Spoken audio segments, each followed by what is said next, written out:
मुंबई शहराच्या सुरक्षेच्या दृष्टिकोनातून पुढील महिनाभर ड्रोन उडवण्यावर बंदी घालण्यात आली आहे। पुढील महिनाभरासाठी drone, remote control microlight aircraft, paraglider आणि हॉट एअर बलून उडवण्यावर बंदी घालण्यात आली आहे। मुंबई पोलिसांनी याबाबत एक परिपत्रकच जारी केलं आहे। ही बंदी शुक्रवारी 4 एप्रिल 2025 पासून लागू करण्यात आली आहे, जी पुढील महिन्याच्या 5 तारखेपर्यंत राहील।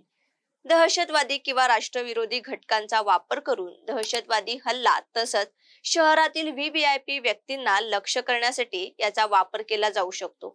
मोठ्या प्रमाणावर सार्वजनिक जीवन धोक्यात आणू शकतात। शहरातील गर्दीची ठिकाणं देखील लक्ष्य केली जाऊ शकतात। याच अनुषंगाने पोलिसांनी या सर्व प्रकारच्या ड्रोन वापरावर बंदी घातली आहे। मुंबई पोलिसांच्या अधिकार क्षेत्रात कोणत्याही विमान उड्डाणांना परवानगी दिली जाणार नाही आहे।